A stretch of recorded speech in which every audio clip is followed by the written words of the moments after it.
Hello, everyone, and welcome to Culture of Gaming's Power Up Podcast, episode 140. I'm your host, Taylor.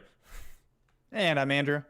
And I'm Anthony, of course. And this podcast is being recorded live on twitch.tv/Culture of Gaming on December 19th, 2020. Year is almost over. Less than 2 weeks. Yeah. True fact. It does not feel like it's Christmas season. I started listening to Christmas songs for the first time yesterday. Oh boy. Yeah. You're lucky. I've been hearing it ever since Thanksgiving. Oh, okay. Oh, you're lucky. You're not with someone who really likes Christmas music. Okay. Same. Okay. Yeah. I've been hearing it since November. Lord. Yeah. Okay. See, a lot of the friends that I hang out with, they work in retail, and so it's Yeah. they just don't have that stuff playing because they hear it all the time at work. Yep. So I yeah. know the struggle. Okay. Yeah. All right. Anyway, Mm. where are we at? We of course have a wonderful show lined up for you guys today, and where do I usually go from here? What are we playing? Oh, that's right. Yeah. Okay. I don't know why my brain is Yeah, wow. fried today. Apparently. Okay. Yay, man. It's all right. It's all good. We're near the end here. Yeah. All right. So, Anthony, what have you been playing? I've predominantly been playing some Destiny 2. I kind of got back into that. Okay. I think I played 8 hours over the past 3 days. Mm-hmm. So that's not too bad. Yeah, I'm enjoying it. I have played it before, but I thought I kind of wanted to get back into a shooter-esque kind of game. So I'm like, why not? Give it a crack. I've also been playing some very old stuff. Knights of the Old Republic, which is a 2004 game. So I've been playing some of that as well. I think I've finished it once, but I can't remember it at all. So I'm kind of going back over it. I kind of resumed an old save, so I'm 15 hours in or something, I believe. And what else? I've kind of been playing some Doom Eternal as well. I've been playing a couple of hours of that. Okay. Are you checking out the DLC that came out at all, or? Yeah, I'm gonna get that eventually. Oh, okay. For the time being, as far as PC stuff, I'm just kind of focusing on older games because my graphics card can't keep up. Oh. So I'm waiting to get a 3060 or something like When that. those come into stock. Yeah. Which is in 2 years' time. Yep. On top of that, we've had 3 or 4 feet of snow here, which is fun. I am used to snow. We did back in Australia. Against popular opinion or popular thought, a lot of people think Australia is just a desert. Contrary to popular belief is the same. There you go. Yeah. Contrary to popular belief. Australia is not just a desert. We do have snow, so I am kind of used to snow. But I'm not used to this much snow. Particularly shoveling it. So we had a bit of a nightmare with some car problems and whatnot. So it was fun. And then I had to clear off a whole or we had to, I should say, clear off a whole footpath or sidewalk, as you people call it. A good probably 100 meters or so, which was a lot of shoveling. So it was 3 hours work. And then today I'm sick. So I don't know if that's from that.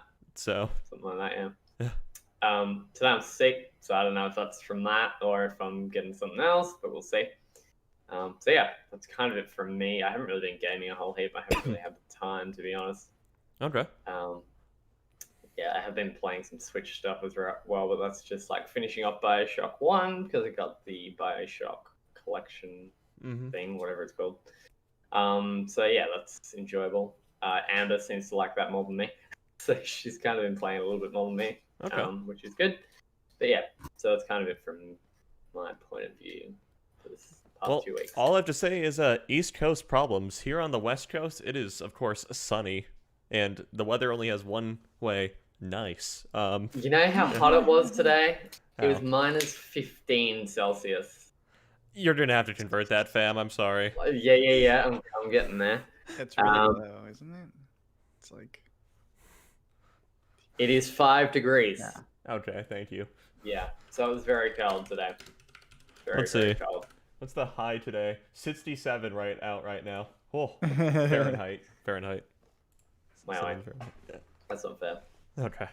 And That sunny. is not fair. Yeah. All right. It's sunny. All right. Andrew, what have you been playing the past couple of weeks? Yeah, I too have been playing some Doom Eternal. Oh, okay. Ooh. I How fired you that like up. him? I don't know. there's a lot I like about it, and there's a lot that I don't. It's like, so I'll just put some preference. I just beat the first like boss, I guess. The demon dude. The like hell wizard or whatever. Oh Oh, yeah, yeah. okay. So I don't know if I'm that far in. I don't know how long it is. It's probably not that long. No. Have you fought the what's it called? The guy who dual wields axes. What's his name? No, I Marauder? don't think the Marauder. I don't think I fought The that. Marauder. Okay. Yeah. Okay. Sure. No, I haven't got that far. Okay. I don't know. So far I like the first game, the 2016 one, better. Okay. I think this one, it just like adds a little too much, especially if you're playing on I think on a controller. It Mhm. really, you can really see the fault of it because like the weapon swapping is a pain in the butt. Like instead of being able to like 1-2 or mouse wheel, you have to like hold triangle and then use the analog stick to select a weapon. And Yeah. I think that's a big detriment because this game, it's got this weird, just like, I don't know what if rock, paper, scissors is right for it, but like this beats this beats that, use this weapon on that. Yeah. Yeah. Right, and no, it it's like the game definitely encourages you to switch weapons for whatever demon comes up in the encounter, but it's like, as you said, on Yeah. controller, it's a pain in the ass. Oh, for sure. And like What are you playing on? PS4. Sure. But I like the movement. I like the music a lot, but it's like, I don't know. There's something there's just like a lot, too many systems almost. And Yeah. because I'm like constantly Sure. like, okay, use the flamethrower here, then use the ice grenade. I just realized that you can use the ice grenade and then switch right away and use the frag grenade. Like I don't know if it told me that, but I feel like once you use like one of the grenades, you can switch and it's not the other one's on a cooldown. Oh, interesting. Oh. Okay. That's what it Okay. seemed like to me, at least. I don't know. And then like I was always running out of ammo really early Yeah. on, which I found Mm. like breaks a lot of the flow of what I like about the Doom, where you're like shooting, moving, and then all of a sudden I'm out. And So I you have to get go it and that- chainsaw people, and then yeah. And then like I get it that they have these like it's really weird. Like it makes it so video gamey. Like they have these little dudes who just kind of like waddle around. You literally cannot kill them unless you like by punching. You have to like chainsaw Yeah. them. It's Yeah. so weird, and like that's all they exist for, which is like Yeah, they're just Yeah, giant ammo dumps. yeah, I get it. Mm. But then a lot of the times I find myself like cornered or like in a bad spot and I run out of ammo and you can't chainsaw the big dudes. Mhm. So you have to like try and maneuver yourself out of the way, and like those just dudes wreck your health so fast. Yeah. Your health Um, drops really, really quickly too. Like the game is not good about indicating to you, hey, you just took damage, or like you're taking a lot of damage right now. Like sustained. Yeah, especially if it's like a melee, like you get hit by like a melee attack, like it's just like, oh, you just lost 50 damage and the guys were right next to you. Oh shit. And I can't whip as fast as I could with like a mouse and Yeah. keyboard, so it makes it a little harder. Yeah. Mm-hmm. And not that the story matters of Doom, It's very like- lore heavy though. but they throw you into like this like weird, like I don't remember the first one like ending with like Earth being invaded, but all of a sudden they're just like hell wizards, this person, that person, and it's just like, wait, what? Like what happened here? Like No, I definitely like agree with you and everything. Like I really liked Doom 2016 and whatnot. It's like literally all I wanted out of Eternal and whatnot was just literally more Doom 2016 and whatnot. But it's like I share many of the same criticisms that you do of Doom Eternal. Don't get me wrong, I really like the game and everything, but it's just like there's just so much added in. Yeah. That's just See, insane. I disagree. Okay. I disagree. Okay. And I do get it. Like the learning curve initially is very, very steep. Mhm. You do need to kind of know what you're doing. Otherwise, you kind of get pulverized pretty quickly. But after like 4 or so hours of playing the game, like consistently, obviously, if you leave it and then come back, you're going to have no idea what's going on. And you're going to suck. But like if you, after a few hours playing it, like the kind of motion and stuff that you get into is very like, particularly on mouse and keyboard, because I played it on PC. Mhm. It's very, very like, it's kind of like, I don't know, it's weird. It's like you're composing a song or something. sure, It's yeah, you kind get, of like the like- flow, right? Like Yeah, like your fingers are kind of like mashing buttons and stuff, and it's very like flowy and nice. I like the lore aspect of it as well. I mean, I Like like the lore looking for aspect those too, but it pages just seems like and- it's such a very like it's such a departure from Doom 2016 and everything. Yeah. It's like Doom 2016 literally had you shoving the story out of the way and many a symbolic cutscene and whatnot, Yeah. and now all of a sudden it's everywhere. You know, it's See, like I you didn't- literally can't ignore it. I didn't massively like 2016. Okay. I Interesting. like a game that has a story, and that's predominantly why I didn't really play the earlier Dooms. Like I did play Doom 1 and 2. Okay. but I You see, didn't really 2016 play- I has a didn't story. really like It's them. simple. Hmm? You're a Doom guy and you kill demons. I mean, very true. Yeah. But this kind of delves into like how you got where you are and how you're this like Yeah. ripped dude. I like the aesthetic, and I like I like that they're doing it, but like the way they're presenting it through all the text is yeah. like That's I'm a not lot of gonna sit reading. there and read all that, but I appreciate like You gonna appreciate say- the effort. Yeah. I appreciate, like the Cutscenes would be nice. like the stupidity of it. Like, oh, there's this hell wizard who's cast, and you have to find them and all this. It is know, very 90s video game still, honestly. Yeah, and then there's just metal playing, and I'm like, yes, like Yeah. Keep give it going. to me. Like the more I play, the more I am liking it because I am getting more upgrades, and I feel like I'm better suited for combat now. Mm. And I am learning, like you mentioned, like learning how to move out and what to do. Makes sense. But I don't think it takes away from the times when I'm like, oh, I am out of ammo. I need to run around until I find a little dude. That Okay. kind of drops off though. The more guns you get, the less you run out of ammo. Yeah. And a good example of that is the Marauder fight, like that first Marauder fight. Like you don't run out of ammo there basically at all, hardly, because you got so many guns to kind of swap and change between, and there's other dudes coming at you and whatnot, like those stumbly monster, whatever they are, Mhm. the zombies basically. Yeah. So that's kind of at that point, I feel like that's kind of where the flow kind of comes in a lot. So I definitely understand like the whole learning curve and whatnot is a pain, but give it a bit and you'll love it. Yeah, no, I'm enjoying it. I'm not hating it. Okay. I think the gameplay alone and like the weird aesthetic. I'll quote my my SO. She said like, "Why is everything like look like a anus with teeth?" So I was That's just fair. like, yeah. Yeah. Basically, yeah. She's like, "Am I wrong?" I'm like, "No, it's pretty correct." And I think it looks weird in some spots, and I had a that's different fine. comparison to make, but I don't think it's not appropriate to say on the Keep show. it PG. Yeah, it's not appropriate to say on the show. I think I know Yeah. where you're going with that one. Okay. Yeah, I don't know. It's cool. But I also feel like some of the weapons are just like almost, not the weapons, but the weapon mods are useless. Yeah, there are definitely weapon mods that are just like, oh, this is easily the best thing for this weapon. The other one is just kind of useless. Right. Yeah. Just like small example, like the regular machine gun has like the sniper. Like, that is so important to like level up. I feel like, whereas like the little micro missiles are just like garbage, and like, so if you don't know what is good going into it, you're just like potentially like leveling up bad weapons, which kind of sucks. And there's so many of them, and they're pretty good about giving you enough like upgrades to get both of them. But that also like requires you to explore a lot, and like sometimes which actually I totally forgot about. I dislike the platforming for most of it. Okay. Like, Same. But the you know me and platforming- platformers. Yeah. Yeah, but the platforming, it's not that I don't like, okay, break up the action with platforming, that's fine. Or like have platforming during the action sequence. Yeah. But a lot of it's like, it just feels inconsistent. Like I'm like, oh, I think I go up there. And then like I miss it. And I'm like, okay, I guess I don't go up there because he didn't grab the ledge. But I'm like, no, that has to be the only place. I do like the same exact thing. Maybe I'm like slightly higher on like the ledge. And then he grabs it this time. And I was like, why didn't I grab it the first time? Or like when you're grabbing the walls, like sometimes my guy shoots to the wall, and other times I have to click the button for him to shoot to the wall.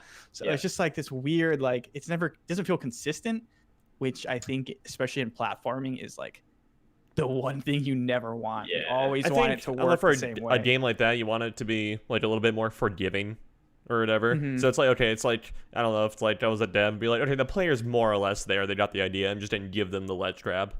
You know, at that point, because it's especially because it's not a game dedicated to platforming. So yeah, I had that problem with like, well, obviously multiple times. So there's this one area where you gotta like jump to multiple walls. Oh, I know what you're talking about. Yeah. Remember that? This was ages ago, but I was like raging. Yeah, so I think you're and on I was Discord. talking to you. Yeah. I was talking to Taylor, and I'm like, this is so crap. This is so bad. Like, I'm jumping to this wall. He doesn't grab it. Oh, great. I'm dead. It's just, It's really And annoying. the climbing like animation, I don't know if it's just me, but I just like it makes me feel weird. Like my brain feel weird, like the way he like It's very scampers and- spider-like. Yeah. Yeah, it just feels weird when I'm Weird, moving, yeah. like how much I'm shaking, and I was like, I don't like this movement. It makes me feel weird.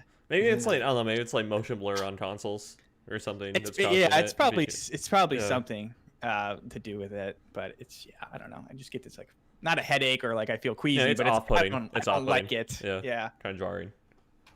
That's been like my main thing right now. I've Okay. played a little bit more Resident Evil 3, Oh, okay. which is fun with the Nemesis and everything. Mm-hmm. Is that the one with the remake or Resident Yeah, Evil? sorry, Okay, the right, remade remake, version okay. of it.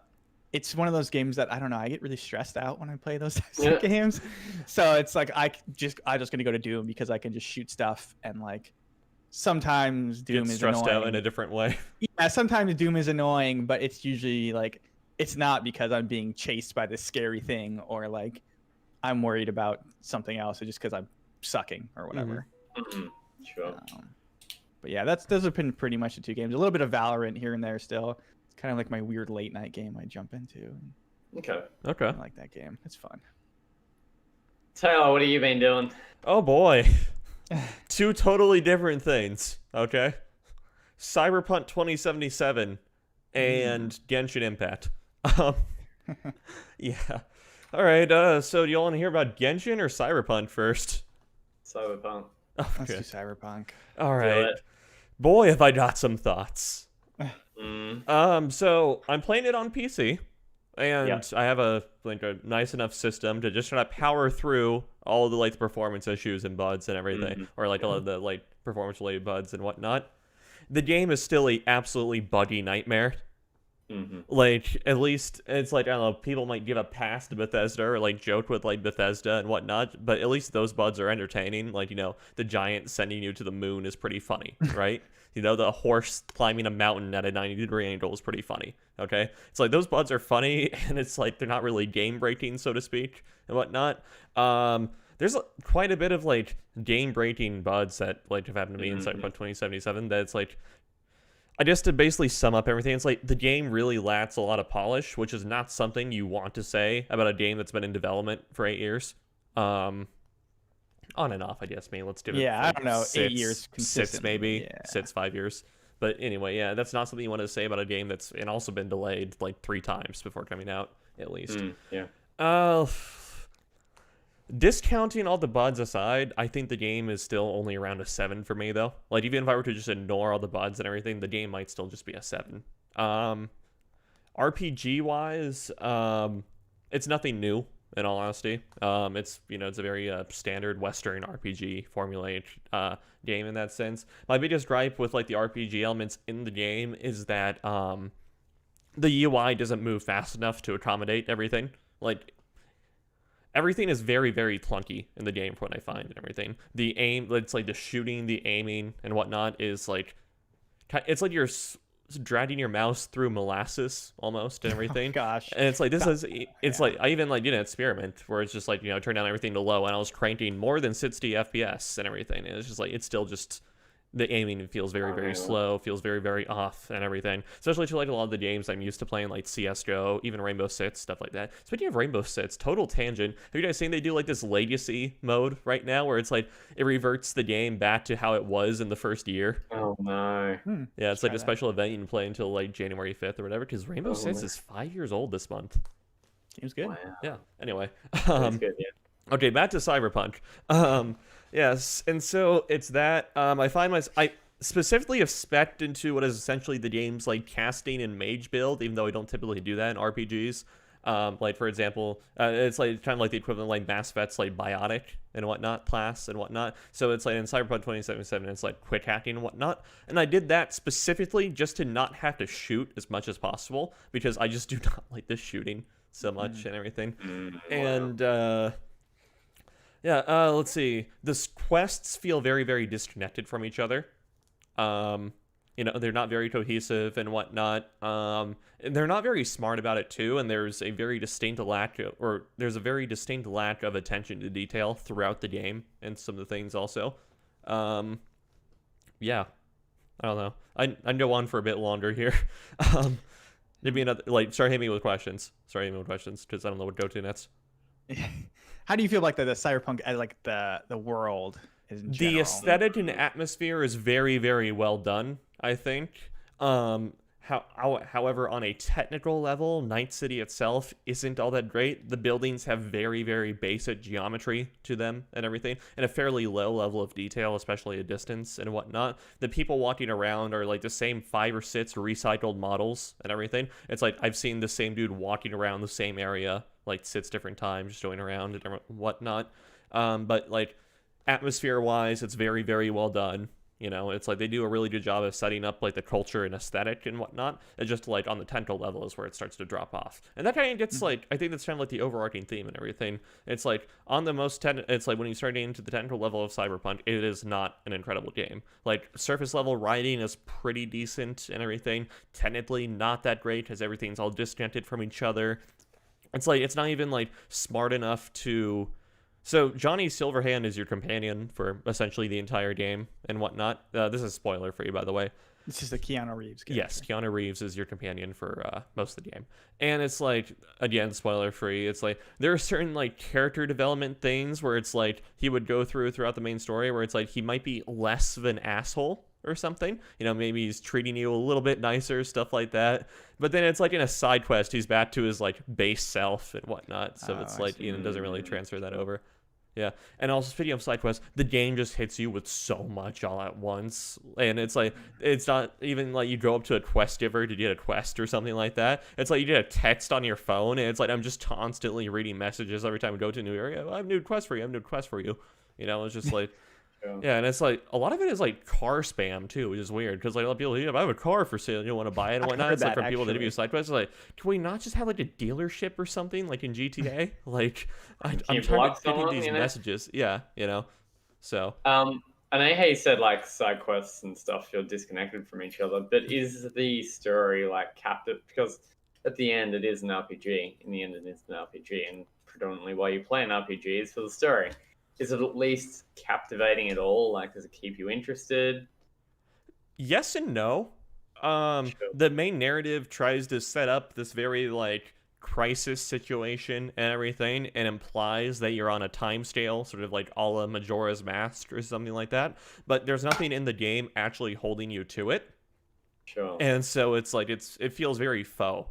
You know, like, it feels very fake in that, like, oh, this is just, like, something done to add drama to it. And whatnot. Okay. It's like the game doesn't actually care how much time I go and spend doing whatever outside the main story. So, sure. Yeah. How many hours have you put in? Like 15 or 16. Have you predominantly been playing like main story quests? Yes, I have. So you should almost be finished. Yes, I think I'm just like about finished and everything. Yeah. Okay. Mm-hmm. Interesting. I'm rounding. Would you like once it's up to, like once it's all patched and all that kind of stuff? Would you recommend it? Game-breaking bugs aside? I don't know. That's like, that's a difficult thing. Yeah. Depends on how you feel on, like, when I rate a game a 7. It's good. Yeah, it's like good. I don't know. There's some enjoyment in there. Yeah, I maybe wouldn't pay $60 for it. I think that's about where it's going. It's like I would probably, especially, it's like obviously, and we're going to talk about this later, it's like if you're on console and whatnot, you should not be playing this game. That's why I didn't buy it. Yeah, like straight up at all.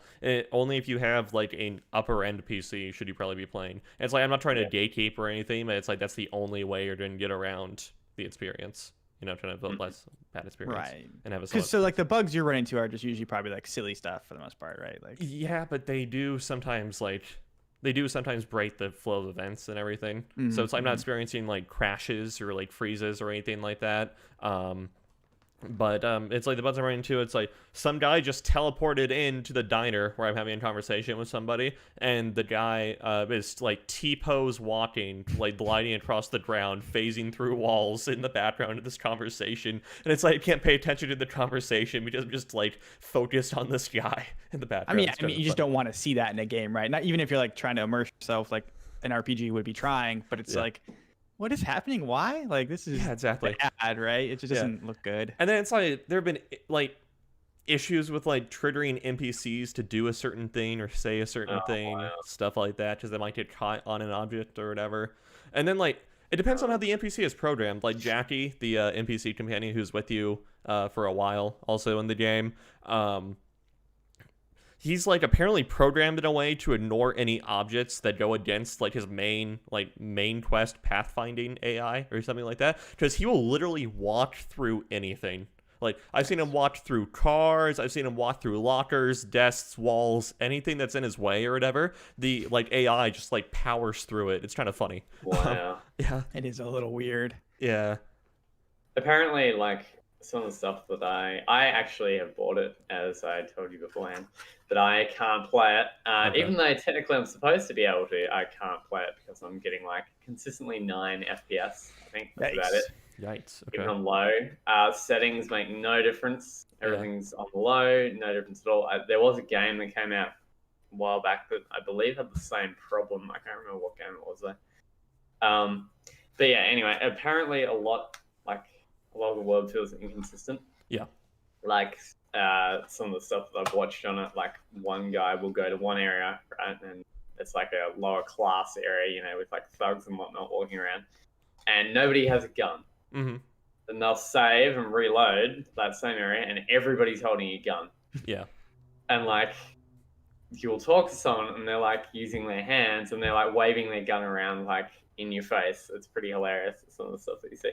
So it just seems downright broken, to be honest. The game is very, very inconsistent, especially I guess there's an overall like lack of detail in certain areas. There's like a lot of like attention to detail. In other areas there's just like straight up none, it really feels like.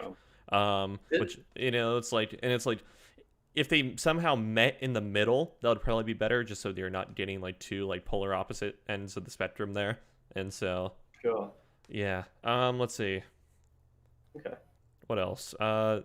Also, like, I'm not super impressed with how the game graphically looked and everything. Like, Sure. the daytime lighting is very, very harsh and makes most things washed out, in my opinion. The only, like, time the game looks passable is in, like, the really, like, dark environments and, like, when it's at nighttime and everything. And then it's, like, that's when the game really shines, like, the neon and everything. But if you go wall-licking a little bit, like, really start paying attention to the textures, it's kind of weird what CDPR chose to go for, like, better texture baits on and everything. So it's, like, I don't know. It's like clothes always look really, really good, especially if you're like in a cutscene with like another character you're talking with. Clothes always look really good, but then like the skin on the character just doesn't look all that right to me. Like, is where it is. It's like it's significantly lower resolution than like their clothes and whatnot. And it's like, honestly, I would rather it be the other way around and everything. Like, I don't need to see all the fibers on your clothes. Okay, I'd rather see the pores on like your hand or something. It's that robot skin, you know. I guess, yeah.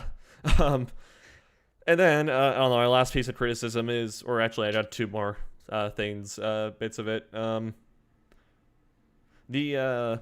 Sorry. I lost my train of thought.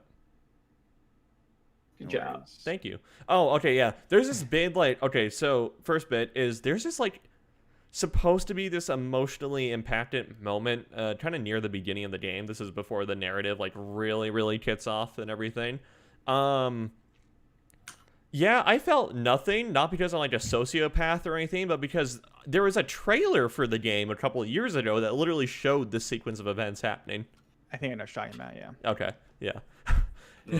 Yeah. Is that the part where, like, he gets shot? Yes. Yeah, okay. Yeah. It's weird to call that a spoiler considering they literally showed that exact scene off. Okay, yeah, I don't know. Yeah, I know some people have like just completely saved themselves from trailers and whatnot, which honestly might be for the better because your expectations might be a little bit more tempered. I don't know, but yeah, it's like that scene was completely in the trailer, so it's like I felt nothing during that scene. It's like, oh, it's like I went into the level just before it happens. It's just like, this is probably the part where he dies, just the way it's going, the way the dialogue is going and whatnot. You know, we're talking about what we want to do in the future and whatnot. You know, it's like, yeah. Oh, this dude's on the way out. And then, I have a quick question. Yeah. How do you feel like your character in general? Do you have like a good like? Can you like actually put them on like on a path that you think like that you can, or is it like, you know what I'm saying? Like, can you characterize the character how you want? Not really. No, you're given like more often than not, you're given like 2 or 3 dialogue choices. You're given one like respond in kind sort of dialogue choice, and then the other choice will be like the opposite end. So it's like kind of a snarky jackass sort of thing. It literally has no bearing on how the there's this article you can go read and whatnot, which is spoilerific, but it basically it's like 99.8% of the dialogue choices in the game have no actual effect. Wow. Yeah. Which is it's like seems like there's a lot of cut content from this game, I should say.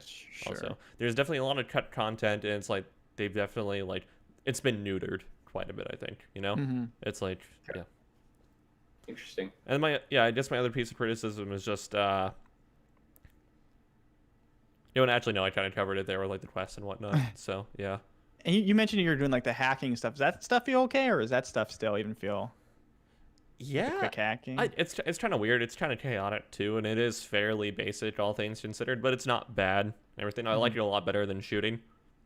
Okay. Yeah. Because I've heard like the quick hacking is like not viable like early on. And stuff. No, it's not. You have to get decently through the game because you have to be able to afford decent stuff just to be able to do it and everything. And although to be fair, if you exploit one of the numerous money glitches in game, this is very easy to do. Yeah. Okay. Interesting. I was going to say something, but I forgot. Oh yeah, and you also said driving is horrific as well. It right? is horrible. The driving is very like swervy and whatnot, and it's like you're almost like constantly hydroplaning in your car. And it doesn't make it any better that like the mini maps like following and scaling is like super effed up and everything. So you will just routinely miss turns and whatnot, just as the mini map is garbage at presenting it to you. And that is the only way you know if you're going on the right route or not, because the roads are so convoluted and whatnot. So it's like you can't just take roads that take you in the general direction of your waypoint and whatnot. You have to follow where the mini map is taking you Wow. if you're driving I've any heard significant distance. the motorcycles feel a little better. I was going to bring that up. It's like I have been like I purchased like a motorcycle from Wakako, and yeah, and it handles pretty well. I'm getting used to that thing, so yeah, it feels a bit better. But cars, I can't stand. Yeah. There's this one okay. side quest where it's like you're pretty much speed locked in a car and whatnot, or else the car like stalls out, and that's very, very annoying and difficult to do on mouse and keyboard, just because it's either all or nothing on the accelerator, you know. Right. So, yeah. And then last one from me. Like I've heard it's very juvenile. A lot of the writing, like it's bad. Like It's very, very cliche. okay, Yeah. yeah. Like I've seen some like Keanu Reeves. I've heard like he deserves better. Like the writing. I think he really does. It's like the game, like it sets up this really good like environment and everything, you know, atmosphere as I mentioned and everything. Full credit to that and everything.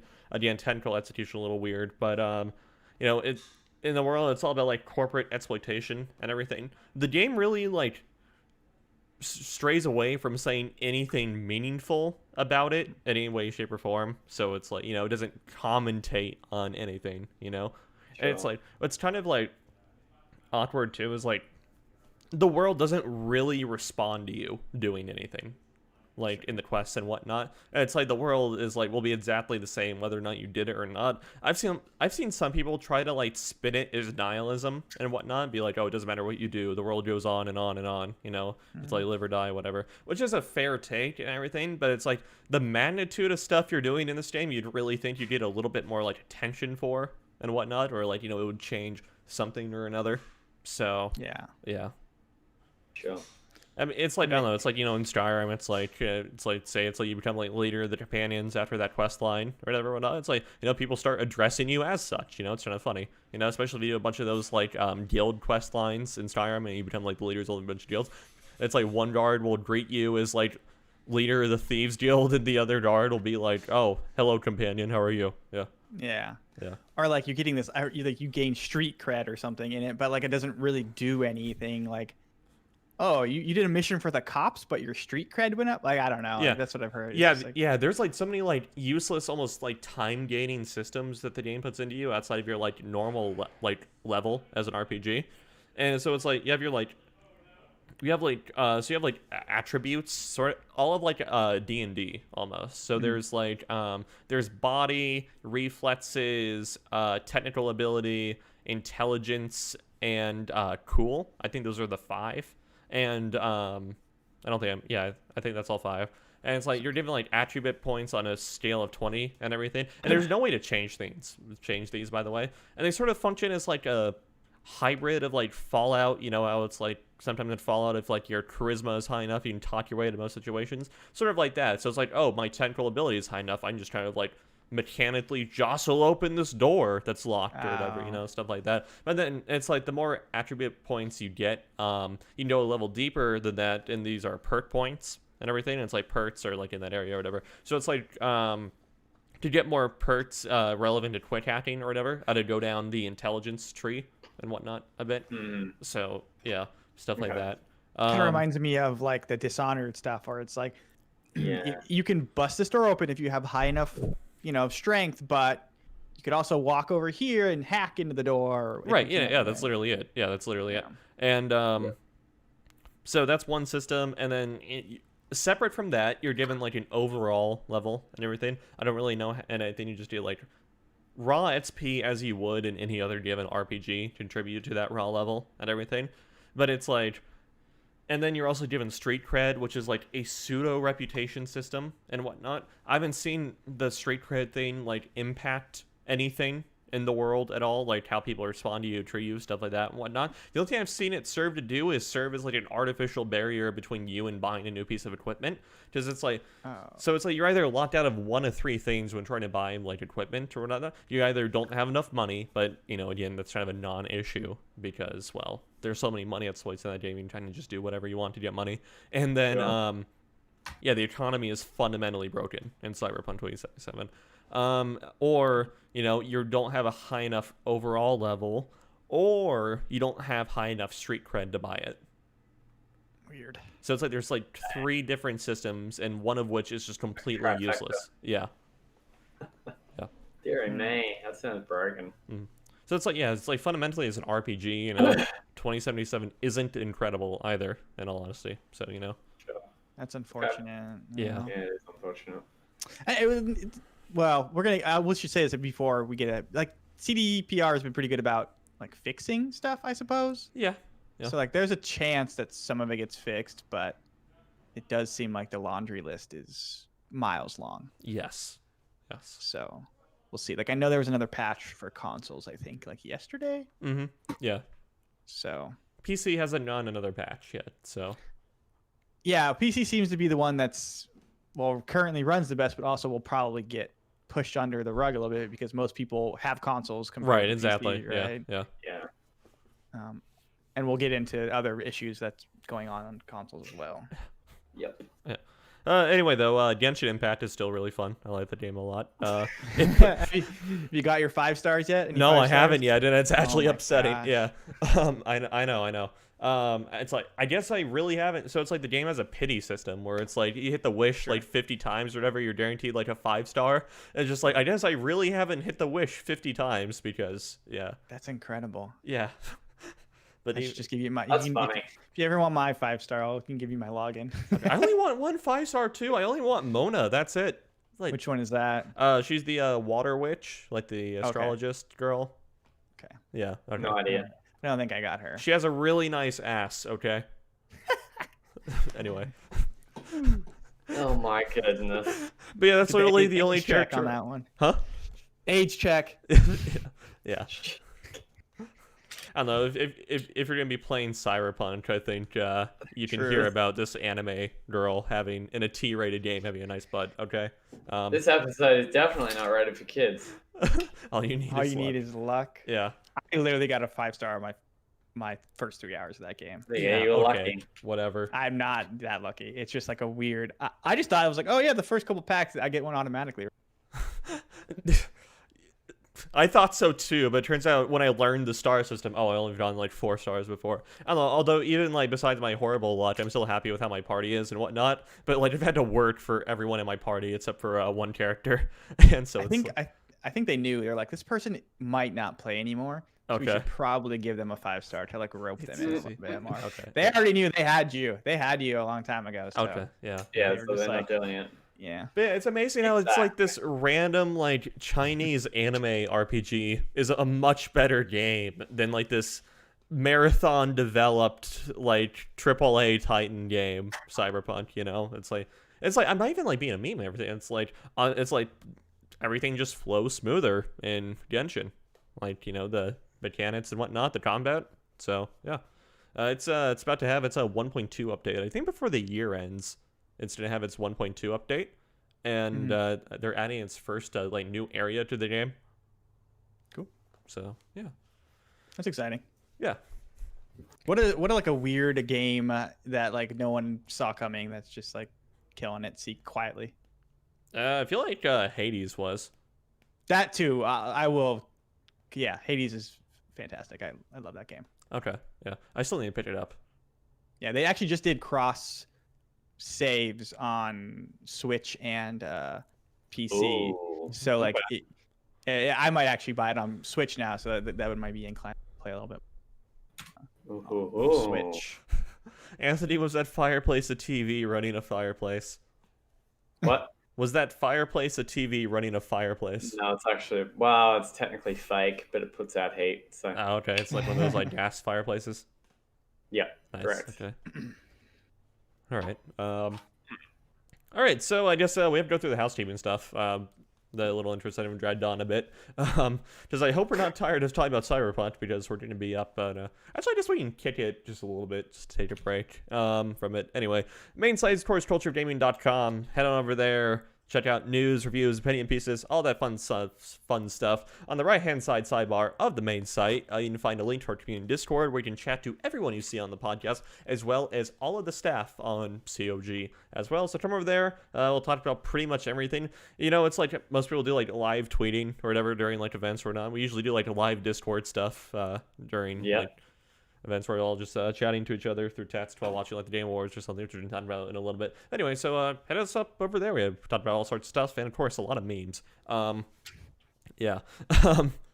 Don't flood that for thought. I will not. Thank you. Okay. Then we have two Facebook pages, one for the main site and one for the podcast. They are facebook.com/the Network and facebook.com/PowerUpPodcast. And then, let's see, Twitter @the Network, Instagram @cultureofgaming, twitch.tv/cultureofgaming, where the podcast is recorded live every other Saturday or so at 3 p.m. Pacific Standard Time on, once again, twitch.tv/cultureofgaming. And finally, if you'd like to listen to an audio repository of all of the previously recorded podcasts, check us out wherever you find podcasts, whether it's Amazon, Spotify, Pocket Cast, Podbean, Podcast Addict, Apple Podcasts, Google Podcasts, yeah, everywhere. Is the only one are we on iHeartRadio? I believe so. Oh, okay, we're even on iHeartRadio. Well, shit, okay. Now we're not. Yeah, no, we're not. No. Yeah. Pacific Standard is worse. Use Mountain. No, they'd have to adjust it and whatnot. I don't know. Just, yeah. It's hell. It's hell. Daylight savings is outdated. Okay, fight me. True fact. Yeah. Does Australia Hell, have we're in daylight savings? Yeah. Okay. Weird. Most states do, apart from Queensland. Okay. Where I'm from. Yeah. Arizona doesn't observe daylight savings. Yeah, we have daylight savings here, which is Okay. Pennsylvania. So. Okay. Fair enough. Yeah. All right. Anyway, and so yeah, that wraps it up for the housekeeping stuff. So let's jump right into the gaming news. So because we like drudged on about Cyberpunk a little bit in the intro, let's take a break from it. Let's talk about the Game Awards. And I know we were supposed to have a podcast last week after like Cyberpunk initially came out, and the Game Awards were hot, but stuff came up, weren't able to put one together, which is fine, because I'm actually kind of glad we saved it for this week, because the Cyberpunk 2077 situation has only gotten spicier, okay, so to speak. Yeah. All right. Anyway, going back to Game Awards, we're not really talking about the awards all that much themselves, except for just go over the big one, Game of the Year pick. Last of Us Part 2, deserved or no? I'd say so. You think so? Okay. I think you're the only one here who actually played Last of Us 2, though.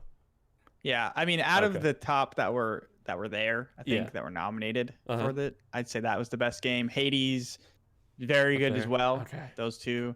Okay. Animal Crossing, I just didn't vibe with. Okay, So. that's fair. I'm surprised it got nominated for Game of the Year. People will love that game. No, I'm man. sure. I'm just saying, like, that's not. You don't typically think of Animal Crossing as being Game of the Year, but I think Yeah. it's crazy. Like, Mhm. it's not that good. okay. Just saying. But with a year that hasn't really offered up a whole heap, I guess. I don't know. I think Animal Crossing, especially in the 2020 sphere, has this like, you Yeah. know, like we're It's very building very your- meta. Yeah, Yeah. like building your little private island that could be your utopia is quite nice Yeah. for many people. Yeah. Yeah, that's fair, I in guess. what a year 2020 is. So. Mm-hmm. Sure. Yeah. Yeah, but I Anyway. think Last of Us is fantastic. And I think I know people are like, oh, surprise, it won. You know, obviously, like if you look at the jury that votes on what wins the awards, it was pretty obvious that Right. it was You have to gonna like you have win. to go into the Game Awards thing and it's like, okay, so what did the game critics really, really like and everything? And it's like all the game critics, it's like game journos and whatnot, because they are part of the like the panel that decides it. Mhm. They were head over heels in love with Last of Us Part 2. So it does For the make most sense. part, Yeah.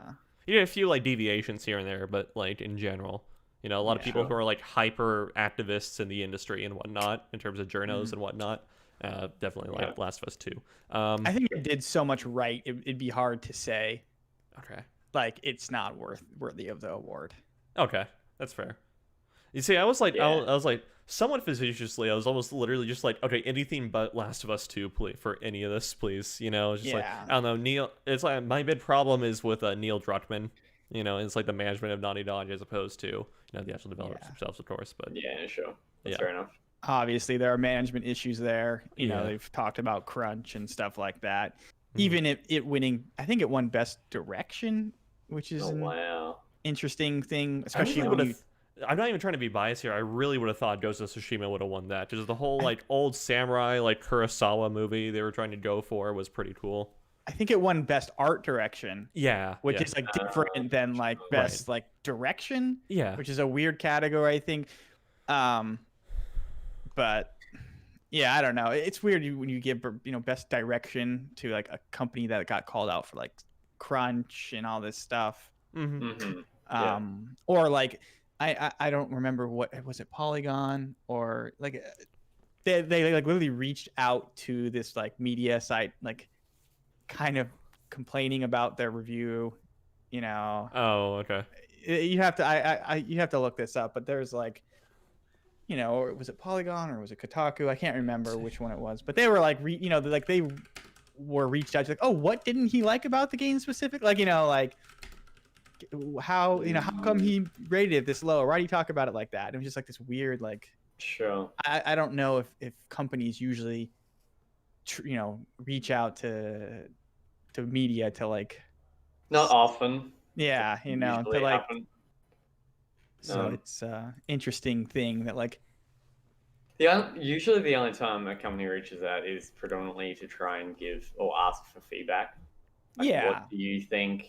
You know, more in depth than just a review. You know, yeah, which is fine, I think. which is then it comes down to like patching and all that kind of stuff. Or I know also we've gone through with developers like especially like indie developers, we've reached out and asked, it's like, hey, this is the draft of the review, is there anything in here that you think is just like completely unfounded criticism and whatnot, unfair, and if so, why, sort of thing. I don't think we've never like significantly altered a review score or anything like that, or review significantly, but just kind of made sure it's like, hey, everything's kind of on base here, right? It's like the reviewer did definitely play this game, right?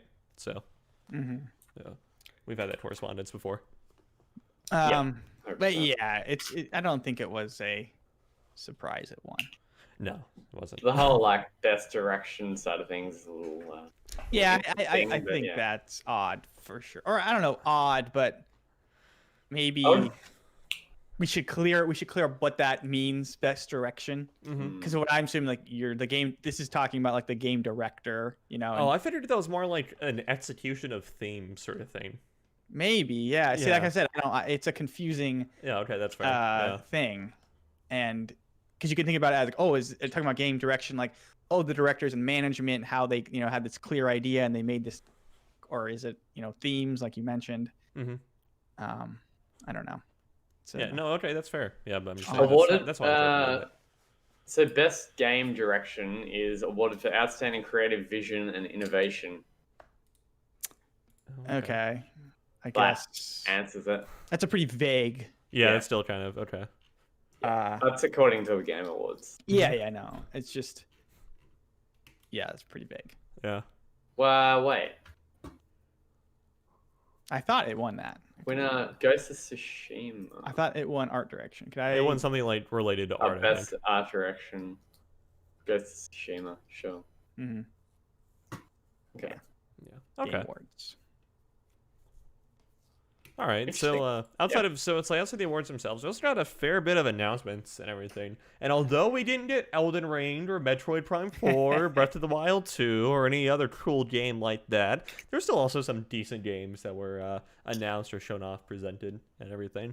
Mm-hmm. So maybe not going through all the lists and everything, but is anyone interested in Sephiroth being in Smash? I'm Okay. not. Okay. But so Coast has a lot more poppers in space. Is this a cool thing? Like, do you guys know people who like Smash? I mean, I know yeah. Sean's really into Smash. Because like for me, it's like you're pulling. This is just an outsider. Like you're pulling a character from a game that's already has representation in Smash Brothers. Mm-hmm. So to me, it felt lame. But I don't know. I don't know. I'm not a Final Fantasy VII huge fan, and I'm not necessarily a Smash Bros fan. So maybe it's just like a huge whiff. But I don't know. It seems weird. Like I could all the cool things that could be, and then all of a sudden it's just a character from a game we already have. What about Master Chief? No. So it's like What about Jenga? it's like I don't even really care, but it's like I'm actually happy it was in some like meme character that like Twitter demanded, like Doom Guy or Master Chief or like Crash or whatever, or like Sly Cooper. And so it's like in this sense, I am happy it was Sephiroth. Okay. Yeah. I think there's something cool with it being a dumb character though too. Like if it was like something random, like a rabbit is in the game. I'm like, yes. That was honestly what I was expecting. I know, me Was to be too. a rabbit. Yeah. And as dumb as that is, it's just like It would make it would make sense. it's though. fun though Yeah. too. Yeah, it's like wow, they put a really dumb character in this game. G-Man Phil's chat says, I'm happy with it. Rosers Reborn, who does not play Smash, says I'm indifferent. So He's I indifferent. can't access Twitch. fair enough. All right. A lot more positive reception within space. Why the hell? Nobody cares, Twitch. Thank you. Okay. Anyway, so from there, anyone care about Perfect Dark? Yes. I'm Okay. interested. I'm keen for this. Okay, yeah, it looked cool. I'm very keen for this. But It did look cool. Perfect Dark on Nintendo 64 was good. mm-hmm.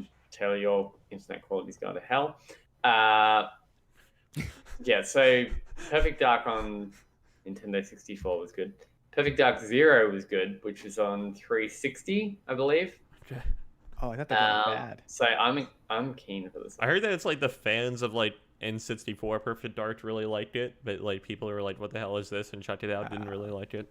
For Zero. Zero. Yeah, that's what I remember. Let me have a look. Let's see. I think it's a neat idea, and like what the little trailer showed off was cool. But if it's just a first-person shooter, then I think that. So okay, problem. so Perfect Dark is very kind of James Bond-esque. Okay. Right. So it's like you are hacking stuff. You're trying to access this, like buildings, technical, or like usually it's like you're trying to access a certain type of building without being detected. It's kind of like a mixture of like an FPS and a stealth kind of game. Oh, okay. But it's very like techie oriented. So you can like, It's did you already make the Ghost in the Shell reference? No. Oh, okay. I don't know. It's kind of like Ghost in the Shell in that sense. I don't know if you're familiar at all with that series. A little bit. Okay. Yeah. But yeah, I don't know. I just think like because I can only think of like playing multiplayer Perfect Dark. I don't remember like. Yeah. I don't remember anything about it to be honest. Okay. I remember playing multiplayer and it was a better GoldenEye. So like if it comes out and it's just like a first-person shooter, then I think that's kind of will be disappointing because there's a lot of first-person shooters. Yeah, sure. And it's starting to get hard to like make just a FPS by the numbers and it being good. Well, this is done by the Initiative, which is the same people who do Gears of War. That sounds okay. right. Yeah, I think so. I think it's the new Gear Yeah. studio. Yeah, they do Gears of War. So, I mean, Perfect Dark is predominantly an Xbox brand, Xbox Series. To me, so it's good that they're bringing it back. Well, okay, it's like Microsoft bought Rare, didn't they? Because Rare did Perfect Dark. Mm-hmm. Yeah. Okay. Sure. Yeah. So Rare's not working on this one anymore. It doesn't seem like. This, for some reason, this kind of reminds me of Mirror's Edge. I don't know why. But it kind of looks play that game. A little bit like Mirror's Edge and Perfect, and like an FPS. I don't know. For some reason, I got Mirror's Edge vibes off it. Oh, that's Sure. fair. Yeah. So yeah, there's a lot of sci-fi showing off at the Game Awards. Okay. yeah, that was Yeah. So- All you know, right. Well, speaking of sci-fi, this is in the order that the Polygon list we have recapping this brings it to us. Mass Effect. Yes. Loved it so much. Okay, that is 100% at the end. It was like a very like teaser, and it was very much like the next Mass Effect is now in development, but it looks like we're going back to like the world of like Commander Shepard and whatnot. Whether or not he'll be in the game remains to be seen. But like the Asari in the foreground of the trailer, that is 100% Liara. I recognize the freckles of the best girl. Okay, in the series. Okay, 100% Liara. In the background, you have a Solarian, there's a Turian, and there's also a Drell. So that's pretty cool. Yeah. But yeah. Yeah, So, I mean, hopefully I don't know. BioWare does good. Yeah, we'll have to see. Right? Yeah, Hopefully. Yeah. this was in development though, right? Like, Yeah, like, we already were knew working- this, but this is the only like real announcement that we got for it and everything. Like, hey, it really is. this is happening. Yeah. I'm happy that it's going back to like Commander Shepard period. Yeah. They have BioWare have said that, like, not in relation to this announcement or anything, but they have hinted a couple of years ago, I believe, that Commander Shepard wasn't going to be in any new Mass Effect games. I think they said that at one stage. They might have walked back on it because there is definitely a very specific ending of Mass Effect 3 that allows Shepard to be in. To live, yeah. Yeah, to live and everything. Yeah. They did update that and change that. So. Oh, okay. Yeah. I don't remember think too you much just- about the Director's Cut DLC, though. So that might have been. Well, that was the thing with Mass Effect 3. They added in another ending because people hated it so much where Shepard lives. So Is it like that scene where it's all dark or whatever, and you see like the silhouette of someone waking up, and it's like just taking a breath? Is it that one? Yeah. Okay, yes, that's exactly what I'm referring to. And I'm sorry if we just spoiled like an 8-year-old game for you. Go play it. Apologies. Yeah. Nobody cares. Okay. But I'm keen for this. I don't know though, because like BioWare's gone through some problems. They've done Andromeda, obviously. They've done Anthem, which both of those games suck. Yikes. Also, the next thing coming out is Dragon Age, which we got another trailer for also at the Game Awards. And Casey Hudson's left. Yes. Yeah. Maybe that's for the best. I don't know. I did a new set of eyes on it, I think it is. Listen, just put Vince Zampella in charge of it all. Vince okay? Zampella. Just have Vince put him Zampella in. run everything at EA. Okay? Come on, put him on Battlefield. Okay. Well, okay, he Put him already is on on Battlefield though. Here it is. Yeah. So put him on Mass 2021, Effect. baby. I almost called it Andromeda. Yeah. Put him on Mass Effect as well, Yeah, and okay. Dragon Age, and we'll be all good. Yeah, okay. Just make him the CEO of EA. Just direct everything to EA, please. Anyway. Yeah, there you go. Executive director of all his studios. Yeah. So yeah. But yeah, I don't know. I think I think maybe a decent litmus test might be the next Dragon Age. So. Did they give a release date for? I don't think so. They didn't show off much at all. Even for Dragon Age, it was kind of like, here's this teaser trailer kind of thing. Well, last year they had Concept art or something. Yeah, concept art. They are. I think this sounds like they should hold on to these things if they're not going to come out for a while. Yeah. I don't know. That's my. I don't know. I Maybe just it don't was like think that. maybe it was like signs of life from BioWare because we're bordering on 2 years since Anthem has True. graced our Well, they're existence, supposed to be and they doing haven't put anything Anthem. else yet. They're supposed to be doing Anthem 2.0, the Electric Boogaloo yet. Has it No, has it see if that really will been 2 years? There's no hold on. 2018 was when it came out, right? No, Yeah. it was 2019. February 2019? 2019. We're almost 2 years into Anthem's like CF. Okay. It was 20. Oh god, it was 2019. That was last year. What a dark time that was. 6.5 out of 10, IGN.com. Anyway. Yeah, it's not a good game. Unfortunate. Okay. But yeah, it's like, I don't know, it's like the first real peep we've heard from BioWare ever since Anthem had its fiasco, so. I don't know. I'm not. To be honest, listen, like, I'm indifferent. Okay. I'm excited for Yeah. another Mass Effect, but I am not getting excited because I'm being indifferent Yeah. because I don't want I don't want to get excited and then for it to suck. I will, And yeah. I'm suspecting it's going to suck We'll just see. because nothing from BioWare has been good in the past 10 years. Mm-hmm. Wait, So- past 10 years? I don't know. That's a What little was bit. Mass Effect 3? 2012. 2012. Oh, okay.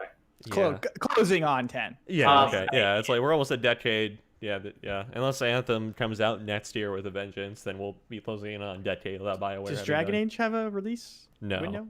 No, I don't think so. Okay. No, So by not the time it comes out, it'll be about 10 years. Yeah. I'm going to say Dragon Age is 2022 Oh, and Mass Effect is 2023. oh God. Oh, yeah. That- That's so long. They should not have. Yeah. If that is the case, don't even bother. Well, then yeah, Metroid Prime 4 will be going on 4 years since originally being announced in June. So. You Yeah. haven't seen any of that Well, thing now. Yeah. The problem is BioWare's working on 2 games at once, and they're both big AAA games. Like you got Which they've Dragon done Age and before, you got, though.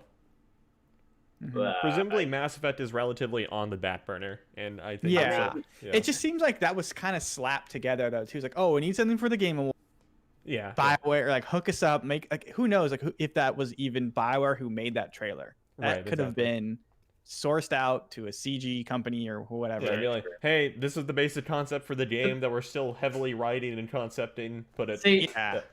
So but no, because this is the thing. The Dragon Age trailer wasn't much better. No, no, it wasn't, I don't no. think it was great. Is that what So we were referring why? to? No, we're talking about the Mass Oh, Effect. I guess the trailer. same applies to Oh. both. Yeah, I think the Yeah, same. yeah. Yeah, okay. Yeah, so I mean, for all we know, BioWare might not be working on anything. It's Mhm. just like, oh yeah, here's a refresher. So if my logic is if they can't even do Anthem, right? And like, yes, I understand they've worked on 2 games at once before. Uh-huh. That was in PS3 times and like 360 times. So True. and it's a lot more demanding to work on a Mm-hmm. particularly a PS5 and Xbox Series X game and PC stuff nowadays.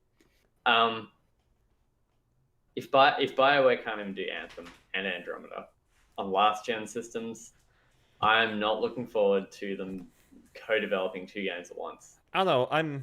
Maybe I'm ever the optimist in this scenario, but it's like Oh, I feel boy. so much of the issues that Andromeda and Anthem had to deal with the Frostbite engine, and I think that's just about been worked out at this point. So. But then, I mean, what am I saying? Anthem, there we go. Mhm. That was just a broken game. That was just Yeah. like, the world was dead.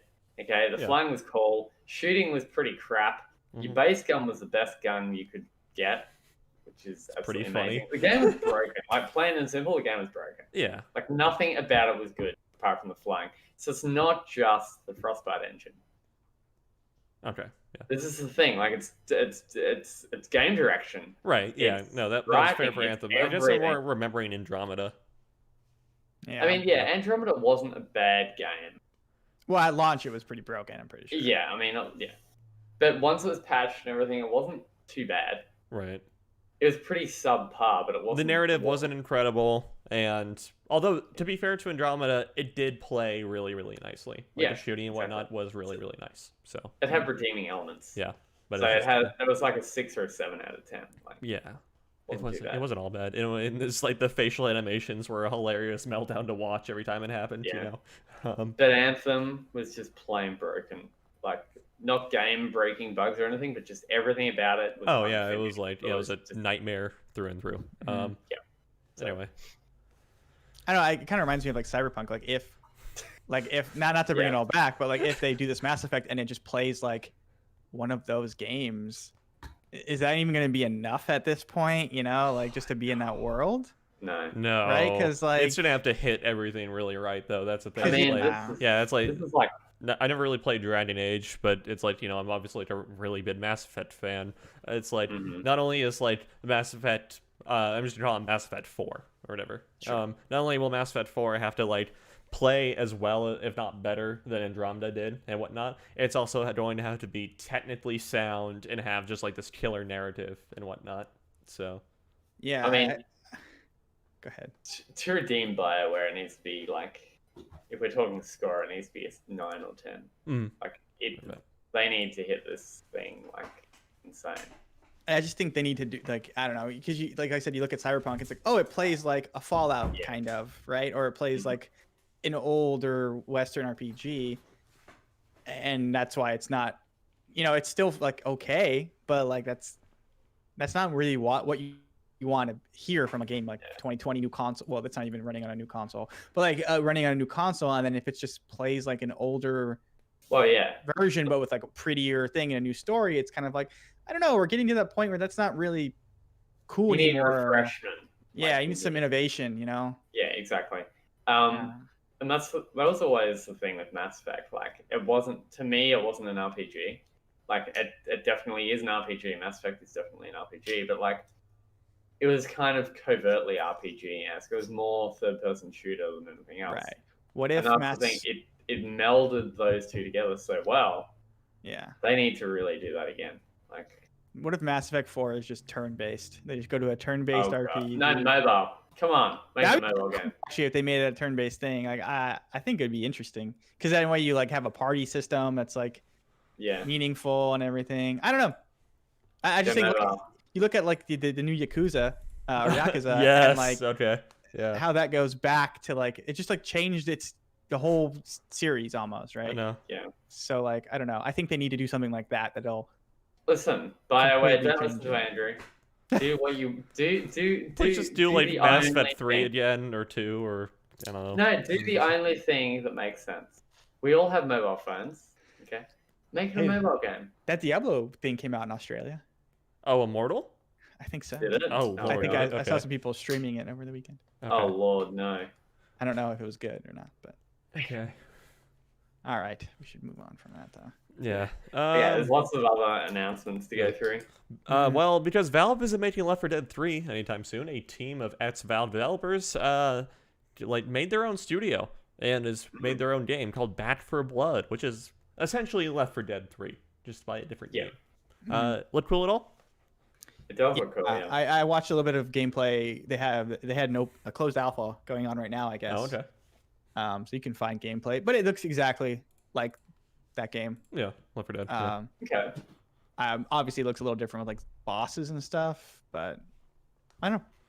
I'm into it. So it's always nice to have a game where you can just talk with friends and shoot stuff at the same time. It's a good like catch-up game. Oh, how's your day, man? As you guys are just kind of ripping. Yeah, ripping and tearing. Yeah, basically. Yeah. Okay. And it's good to hear that that's the Turtle Rock Studios, the guys. Yeah. Good for them. Hold on. What was I gonna say? Did I still coming through everywhere? Hold on, let me look at my audio. Make sure I didn't mute my mic. Hello? Yeah, you're okay, good. Yeah, we're good. Yeah, okay. you're good. Yeah, we're good. Yeah. Okay, cool. Arc 2. Fascinating game. Fascinating looking game. I was so convinced this was gonna. Vin Diesel is in this game. Let's make sure. This is very much in this game. Yeah. That is odd. Yeah. Is it made by his studio? No. Yeah. It is. Okay. Studio Wildcard. I think he's like working on the game himself also. He's directing it. Oh Lord. Okay. He's played apparently around 800 hours or something of Arc 1. Sure. I remember how big that game was back in like 2014, 2015. Apparently, yeah. Yeah. I love. Okay, this is total tangent. It was in like this hellhole of like survival crafting games that came out. Yeah. Yeah. Dinosaurs. This is not game related, but I love how FedEx lies and so they attempted to deliver a package and they didn't attempt at all. To be fair, they probably did, but like 3 feet of snow. Yeah. Well, the guy probably looked at it and he's like, can't be bothered. The footpath is clear, so I'm like, walk down the road a bit. Okay. So, yeah, that was re-delivered apparently. So. Okay. Whatever. Anyway, continue. Okay. New Among Us map, airship. It's kind of cool, I guess. Does look cool, yeah. Okay. That game needs more support. Needs something. Not that it's dying. I don't. Yeah. Well, I don't. It's dying. Is it okay? But I think it needs more support. I know they're a small studio and all that stuff, but it needs new maps. I saw someone talking about. I don't know if I brought this up, but like they should let the Steam community get a hold of it and like make maps and like Yeah. do stuff Or with it. mods. Like, let modders have it. Yeah, that's Do what I'm saying. Like, modding let this stuff, yeah. let the Steam community put those like maps and stuff up on there. Let the mods Yeah, exactly. really take over, Mhm. and do their thing, because Yep. it's such, the game is built on like friends talking with each other. That's the whole, that it wouldn't be a good game if that wasn't the part of it. Right, exactly. So I don't know. They need to let them get a hold of it and make maps and make mods. And Mhm. I saw a mod for like 100 players. I was like, oh, that's kind of neat. Yeah, That would but be you a got total like, shit show. yeah, oh yeah, Yeah. it's not worth it. But at the same time, I was like, I would be interested in doing a 20-person game. Like a slightly more 15-person. yeah, like get some bigger maps. Mhm. Because Maybe give like crewmates some weapons every so often or something. I don't know. Change it up a bit. yeah, I think simplicity helps a lot. But What are you laughing about, Tal? I'm reading chat. chat's just going off. It's weird. I can't see Twitch, so Okay. what are they saying? Read it to us. It's I'd okay. rather not. It's not Okay, really fine. related to I'd our rather not. our talk. So. Okay, Yeah. sure. It's not video game centric. Sure. Very well. Okay. Anyway, it's just Matt and Andrew effing around with each other. Don't worry about it. Yeah. Sure. So much for Matt not being available. Matt, I'm calling you out. You said Okay. you To be weren't fair, he available. did get back only like 20 minutes ago. So. Not good enough. Okay. All right. Fall Guys Season 3. Anyone else care? Or is that game is like done and dusted? Well, they are kind of in the same boat as Among Us, right? Yeah, true. Yeah, it's Okay. pretty. All right. It's pretty common. Master Chief and Fortnite. I need to get like the Alley A freaking That's air not horns going. happening. No, it literally is happening. Master Chief is in Fortnite. He's already there. Oh god. Yep. He joined Kratos and Yeah. Yep. The some Walking Dead Mandalorian? characters. Yeah. Yeah. Why? Hey.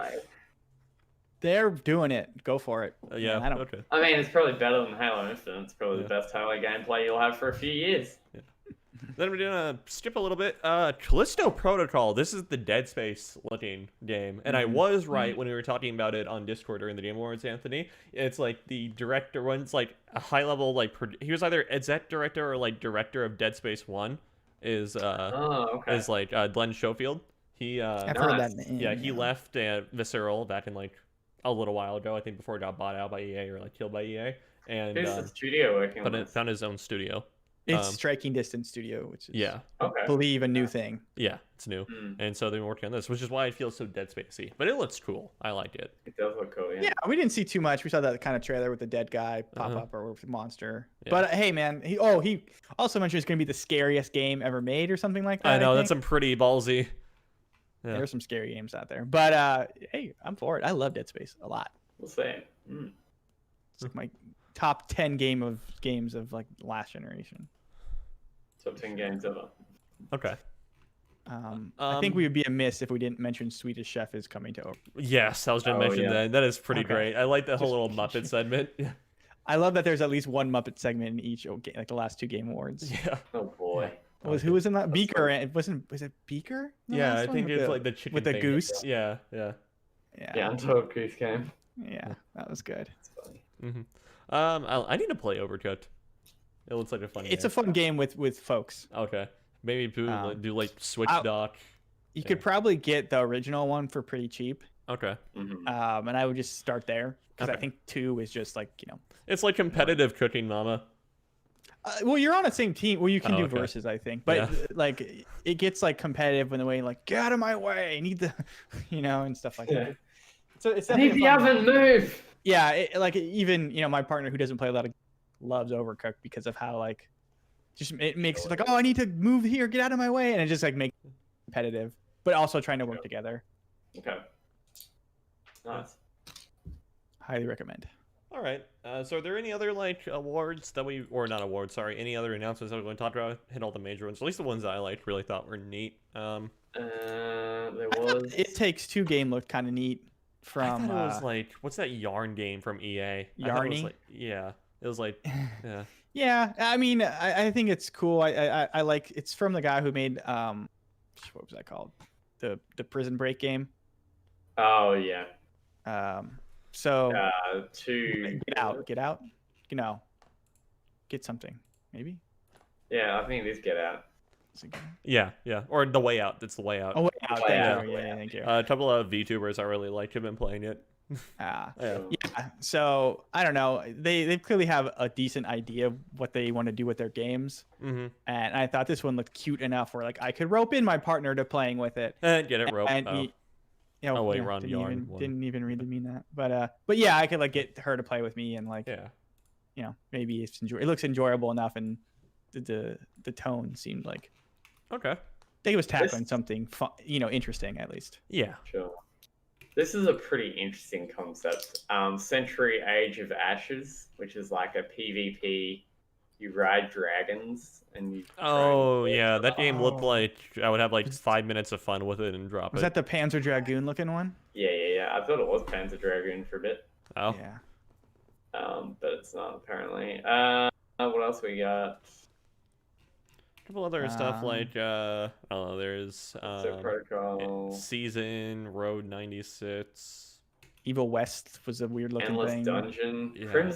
Crimson Desert. What is that? Oh, so it's the successor to Black Desert, which is an MMO, a free MMO right I now. see. Game has really cool combat. It's like really pretty. Cool. Yeah, I don't know. We don't know if it's going to be like a direct sequel to Black Desert, or if it's going to be sort of like a successor, like being able to take place in the same world but on a different continent or something. Don't know yet. So yeah, have to see there. There's a new trailer for Returnal, which is a game I'm pretty excited about. So. Okay. Returnal, yeah. The Elder Scrolls Online: Gates of Oblivion. Yeah. Another announcement that looks interesting. Mm-hmm. I'd say the Game Awards, it didn't have anything that like really killed it this year in terms of announcements. Uh-huh. But also like I don't know, we're in a weird spot where Yeah.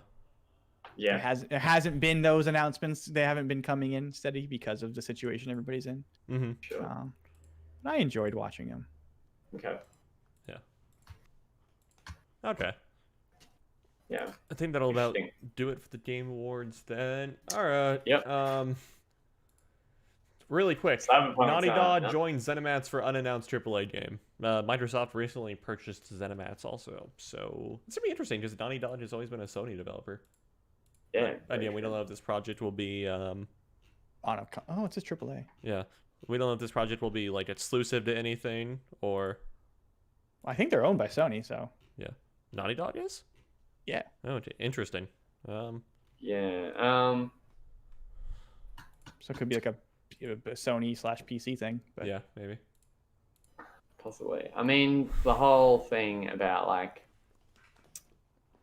what's the whole deal where Microsoft and Sony were trying to team up to do like cloud streaming stuff? Yeah, I think they were share infrastructure for it. Right. Yeah. Maybe Sony's looking at launching a streaming platform similar to xCloud. There we go. I think so. Possibly that could be a thing that's happening. So maybe they're like teaming up for a couple of games. Maybe they're going to chuck on their streaming platforms. Sure. We'll see. We don't know. This looks like it's something that's a few years out there. So we'll see what happens. Okay. Hmm. All right. Well, let's swing Cyberpunk all the way time. back around to CDPR and Cyberpunk. As you might know, unless you've been living under a rock, 9 days ago from the time of recording this podcast, Cyberpunk 2077 released to not so critical avail, and well, a nuclear level meltdown happened. In terms of everything just going on with this game. So let's do a little bit of a timeline, right? Let's try to walk it through here. So, Oh boy. everybody's hyped for Cyberpunk, right? This will be the day, right? December 10th, the fateful day, right? The day comes and goes a little bit. Oh man, things start trickling in. Review scores aren't all perfect across the board. Many of the developer or many of the reviewers are being like, yeah, this game has a lot of bugs, even on PC and whatnot. Reviewers were barred from showing console footage and even like custom recorded PC footage in their reviews and screenshots too and whatnot. So as soon as I heard that was definitely like alarm bells going off. Like, what is going on? And well, now we know why, because when the game actually released, it was a total effing disaster for CDPR and the community and everything. It's just like, it is completely unplayable on Xbox and PS4, especially the base models of which. The pro versions, or like the higher end models of each of those, get a little bit better, but it's still pretty rough from what I understand. And yeah, unless you have a decently high-end PC, you're not really playing it, and you're not really like enjoying it significantly and everything. There's like numerous crashes, bugs, texture pop-in, stuff like that. And then CDPR made several tone-deaf PR decisions and announcements regarding this and whatnot, talking about how, we had no idea the game was in this state before launching it, stuff like that. Or it's like, we didn't pay enough attention to the console ports. And it's like, no, they knew damn well, which is why reviewers couldn't, yeah. CDPR stock dropped on the European Stock Exchange like a rock, and that's not good. They had to explain to investors why the shit show happened with Cyberpunk, and the investors aren't very happy. So, yeah, it's nice. Yeah, and so this is all culminated in Sony yanking the game from the digital PlayStation Store, whatnot. No questions asked, offering refunds to users and whatnot. I believe Microsoft now has a similar policy. Steam and GOG, the predominant PC platforms where you could get this and whatnot, have adopted a similar refund policy. So, yeah. Sure. I thought it was interesting when like Cyberpunk, the CDPR got out and they're like, oh, you can ask for a refund if you want. But it's like, your local store is not just going to give them a refund because you asked nicely. Right. Yeah. It's just like a weird like thing hey, ask Sony for a refund. And this is before they pulled it. So I was like, Sony's not going to give you a refund. Like they are notoriously terrible about giving refunds. Right. Exactly. Yeah. Digitally. Mm-hmm. Right. Yeah. So, I mean, it's just like, I don't even know what the hell they're doing. And the Jason Schreier tell-alls are starting to trickle out too and everything. According to Jason Schreier, Mr. Schreier guy over at Bloomberg Media now, he's talking about how he's heard from ground-level developers at CDPR, talking about it's like, at least the developers knew the game was in it. It's just like the studio managers and executives were just hell-bent on releasing it in December 2010. Or 2020, rather, So... Well, this has also culminated in staff kind of rebelling against CDPR as well. Yeah. Mm-hmm. Screaming from the rooftops that, what are they saying exactly? Like, this game is not ready. Yeah, it's like mad Polish. Basically. I don't know. Screams in insane Polish. Yeah. Yeah. So I mean, it seems like staff didn't even know it was this bad, to be honest. Mm-hmm. At least, I mean, okay, so let's like address like the Sony pulling it. Let's be clear. Sony's pulling it to help themselves, most likely, and not because they actually care about you. 100%. I mean, yeah.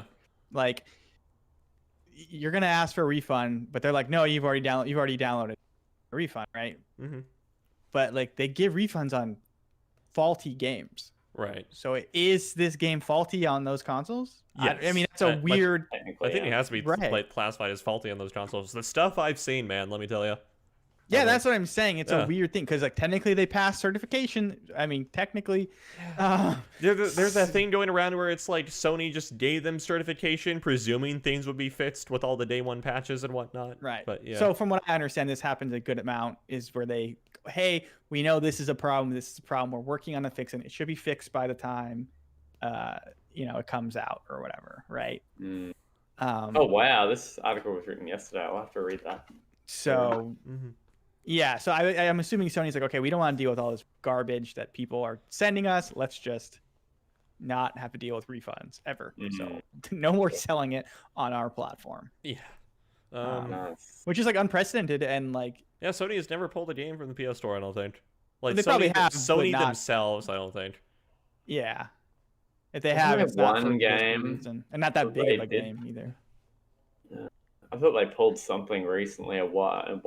Recently as in this year, but I can't remember what. Maybe.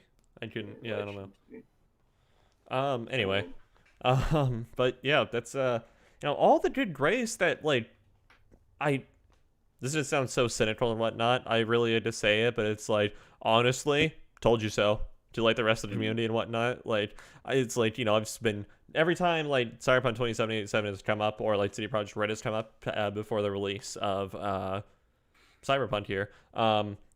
It's like I've always been like, yeah, it's like CDPR is this absolute darling child in the gaming community for whatever reason. But, I remember, I don't want to say the similar, like, shit show that was the Witcher 3 release, but it was very similar. It was close. It was close. It wasn't, like, catastrophic meltdown bad, but especially in the PC community, it was very, very horrible. And it's like, at launch and everything, it's like 5 months later, Witcher 3 is apparently playable on PC now, and it's like, oh, people really like the game and whatnot. So it's like, CDPR, like, adopted this whole, like, narrative persona, adopted this whole narrative, like, persona, like, oh, we're the good guys, we bucked the rest of the AAA corporations and everything. But nope, they're no better than the lights of EA, apparently. Well, according to this article from also Jason Schreier, from Bloomberg News as well, Cyberpunk game maker faces hostile staff after failed launch. This was written yesterday. That must make sense. I don't know. It's like you have to feel for the staff and everything, where it's like they're saying this project that they poured so much time into did drag through the mud just because the tone-deaf management of CDPR was insistent on releasing. And it's like if you tune into the investors call and whatnot, that they had, it's like an emergency investors call when their stock plummeted from like 330 whatever the Polish currency is a share down to like 200 over the course of a day. The investors kind of knew what the hell was up, and so it was just like the investors said it's just like, if you guys wanted another delay, it's like we weren't holding you back from it. Pretty much, it's like you guys could have delayed it more. So we don't know what the actual pressure was from them, so. Right? Yeah.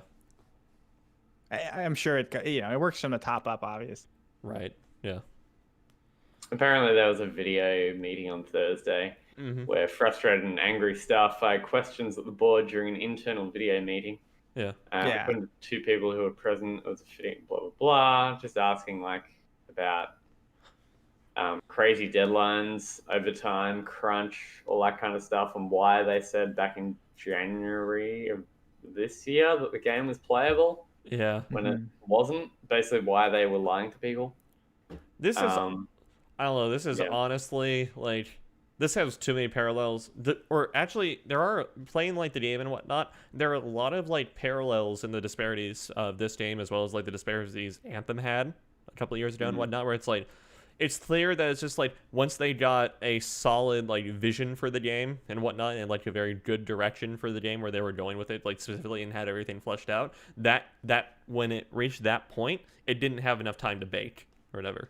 Yeah, well, this is the final paragraph in this article. Okay. Many industry observers have wondered why Cyberpunk 2077, which was first announced in 2012 and was delayed 3 times in 2020, still appears to be unfinished. Yeah. Several current and former staff who worked on Cyberpunk have all said the same thing. The game's deadlines set by the board of directors were always unrealistic. Oh. It was clear to many of the developers that they needed a lot more time to finish the game. Yeah, okay. So they basically couldn't do anything about it. Okay, yeah. Because they wanted to push it out and push it out and push it out. And apparently one guy asked some of the like directors of the company how they feel making a game about corporate exploitation when they're forcing people to work overtime. Yeah. And the answer was non-committal and vague. So, irony is strong. Yeah. Yeah, basically. So it doesn't seem like a good development process for Cyberpunk, which is sad to see that. Yeah. Unless I bring up Anthem, it's just like that game only had like 9 months or whatever in the like shape it was in to like really take form and like go forward with a clear direction before they released it. So it seems like a similar thing happened here. I didn't bring this up in the intro segment. It's like it seems like there was a lot of cut content from that game, Cyberpunk and everything. It's just like, and it's like, I don't know, I've seen CDPR try to brush this under the rug and say, it's just like not many people finished The Witcher 3 because of how long it was. It's like we made Cyberpunk shorter. It's like, to hell with that. Just give us a really good game, like long narrative story. Like, I know you guys can, Mm-hmm. What's the bet that they do a Blood and Wine kind of like expansion for Cyberpunk, like a couple of years after it's released? Probably, yeah. I mean, it's like, we're gonna have to get. It's like, apparently the game will be really playable on consoles by February. So, according to, I'd assume once the PS5 version comes out, next gen version comes out is when they'll be able to. Yeah. When did Blood and Wine release? 2015. It was 2016, I think. Yeah, it was the second one, wasn't it? So I think so. How Yeah, many years after? like a year or so, year and a half. Sure. Okay. I don't know. So Okay. it's like I don't want to say the issue with Cyberpunk, but it's just like we're still supposed to get multiplayer for Cyberpunk. That's still in Alright. What's development. that gonna look They're like? still working on the next gen version of Cyberpunk and whatnot. They still need to fix, obviously fix the game on Current consoles gen. and whatnot, Yeah. on current or previous gen, I guess, because the next gen, I don't know, everyone quantify it, on like PS4 at Xbox One, and apparently they have a significant offshoot of the dev team shifting over to do work on Witcher 4. perfect. Yeah, it's great. Oh boy. Yeah. Yeah. This is So. gonna work. Wow. We'll see. Yeah, so CDPR has completely destroyed any sort of well wishes from the community, all in the span of less than a week. It's actually quite impressive. Yeah. Yeah, They've basically committed like corporate suicide, kind of. just about. Yeah, it's like very political suicide. No one likes them. Referring to the Right. meeting they were talking about, it's like the Zoom meeting or whatever. It's like, I guess like the priority from what management said was like fixing their reputation and repairing Cyberpunk now. So it's just like, Wow. Yeah. I mean, I would say repairing Cyberpunk is fixing their reputation, right? Oh yeah. You know, maybe Yeah. giving everybody a raise, giving everybody a couple more. I mean, let's realistically, when do you think this game will be in a decent spot? I'm gonna say like a year from now. oh, I think, well, okay, there are like fundamental issues with it that's like won't ever be fixed probably unless they add Well, significant yeah. content to the game to flesh things out and like kind of like jack in pieces of content in between quests and whatnot and flesh things out. I don't see that happening for a while, but it's like base game will probably be like more playable than it is now, or it'll be playable across the board, I should say, like on everywhere. Probably February of next year. In February. Yeah, the timeline that CDPR gave was, we got that big like first week patch, or we got like the day 0 and day 1 patches all on launch time, and then this week, which I think already happened on consoles, I don't know if PC is doing this or whatever, they got a patch and whatnot. CDPR is going on break for the holidays, which fair, enough. yeah, fair, Yeah. honestly fair. Yeah, very fair. So they'll be back to work after the new year and whatnot, and then there'll be a big patch in January, and then a big patch in February. Okay. From Interesting. yeah, that's the roadmap they have laid out for it Mhm. so far. Mhm. Yeah, as you mentioned, though, it's not gonna fix some of the fundamental stuff, which No, might shine bigger once they actually make it playable. right, exactly. I think once more people experience it, people a little bit more like be like, hey, wait a minute, the narrative isn't all that great. I don't know. Yeah, Stuff like that. the depth of gameplay isn't It's super. like, wait, yeah, this isn't new incredible. and- You just weren't able to like see it, that it doesn't go much further than what you probably experienced before you rage quit because the texture pop in or something. Yeah. You know? Yeah. Yeah. It's like if you thought it gets better, no, it's just things just do more damage. Yeah. Just kind of plateaus out. Right? Yeah, it plateaus very early, which again is not good for an RPG. No. All right. Next thing, more CDPR drama, and this is not with regards to Cyberpunk 2077, but with their PC online store platform, GOG, or goodoldgames.com. So GOG, which again is owned by CDPR, has pulled this Taiwanese developed horror game called Devotion from GOG after quote-unquote earlier today it was announced that the game Devotion is coming to GOG. After receiving many messages from gamers, we have decided not to list the game in our store. So here's the drama with Devotion. Devotion is made by Taiwanese developer Red Candle Games. Okay? Oh boy. There is apparently, if you know any sort of like geopolitical situation with Taiwan and China, you know it's not great. Taiwan doesn't generally like China. Most Chinese are convinced that Taiwan is just a part of China. So, yeah, stuff like that. And you might also be aware of the Winnie the Pooh meme, where the Chinese Communist Party leader and the tyrannical despot Xi Jinping has a striking resemblance to Winnie the Pooh. Nice. So it's kind of it's a meme that's literally banned in China. Like arrest-worthy meme bannable that's banned in China. It's like having the leader's likeness compared to Winnie the Pooh. Bid no. I'll be right back. I think somebody wants you. So anyway, there is a Xi Jinping Winnie the Pooh game, or not Winnie the Pooh game, a joke in Devotion, and well, after receiving backlash apparently from the Chinese community, GOG.com made the decision to pull Devotion from that. And it's like, this might sound weird to people just because it's like, I don't know, if you go on like Twitter and whatnot, you're not going to see like, you're probably going to see a lot of people like decrying it and whatnot because, you know, you're trying to kowtowing to Chinese censorship and all that and whatnot by doing this. But it's like, keep in mind that Twitter isn't a thing in China. Like, it's banned in China. True. Their similar thing is Weibo. And I don't know of any, like, Westerner who can access Weibo unless they're somehow affiliated with it, given some sort of access to it. I think it's only a Chinese thing. But GOG does have a presence in China and is on Weibo. They have a Weibo account. So that's probably where most of the backlash happened, was over on Weibo. So it's like, I'm not doubting CDPR and GOG when they say it's like, after receiving many messages from people and whatnot. But, yeah. It's just Sure. like, we probably won't be able to see it. Yeah, I don't know. It's kind of weird that, like... I mean, yeah. I don't know. Like, I don't see... I get, like, there's going to be backlash, right? But, like...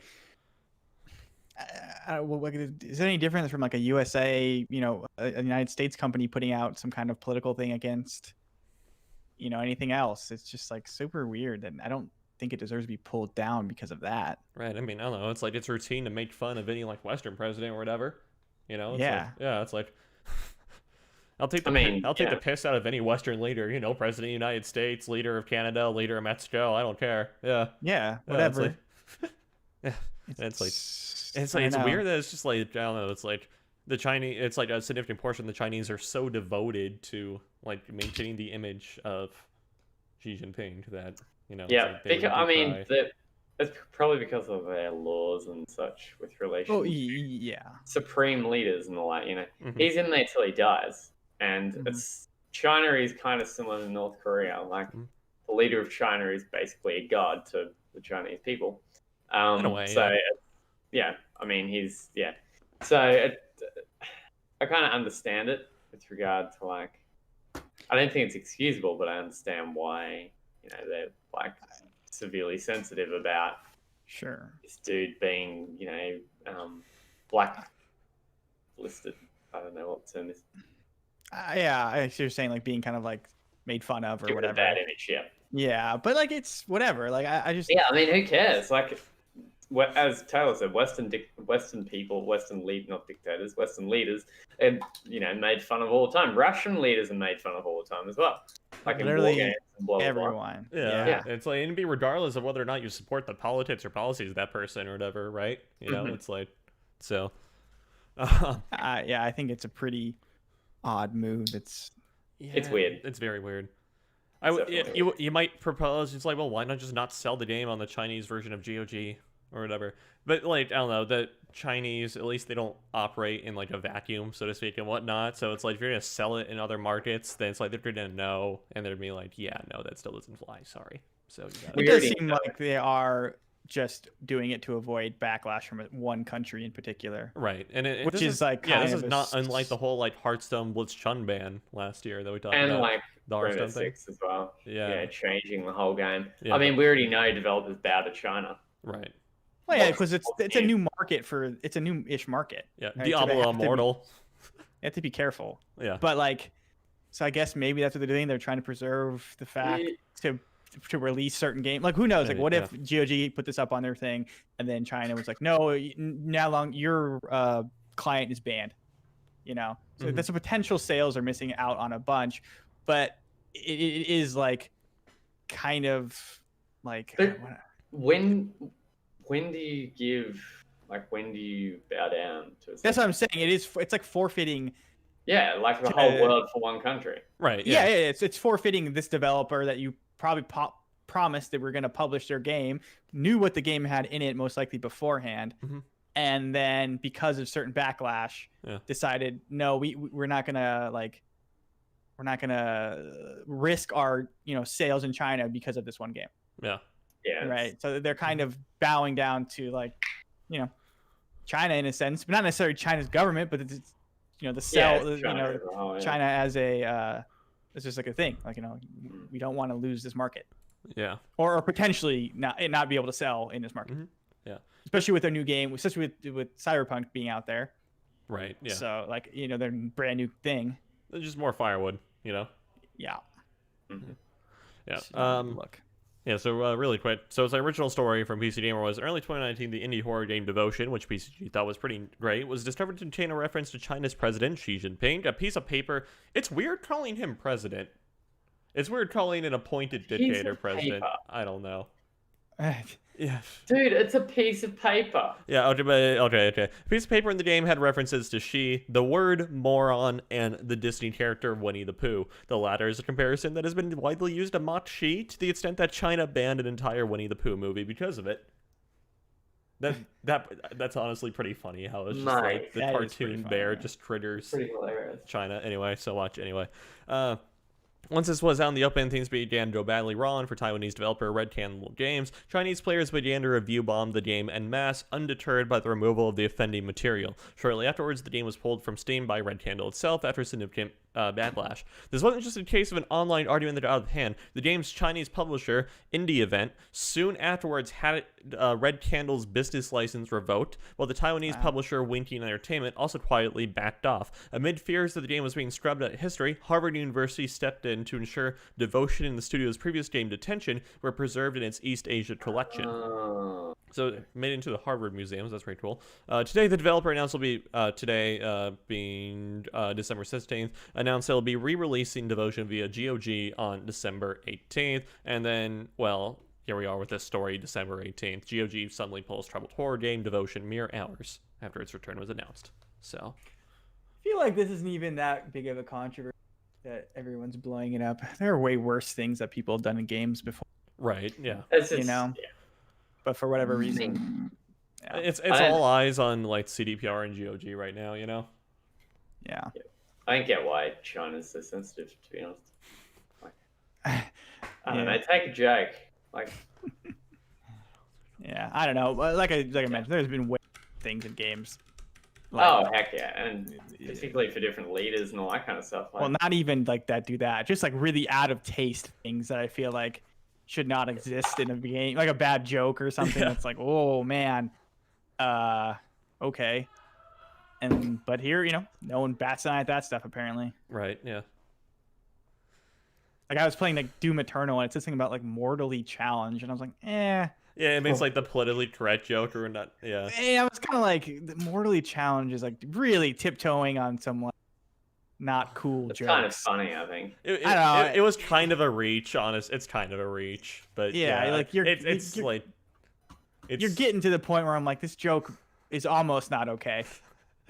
I think that's kind of the point where it's like it's borderline, you know. Yeah. It's like, oh, I know that's the point, but like I didn't think it was particularly funny, but like I was just like, okay, but it was close. Mm-hmm. It was a close one there.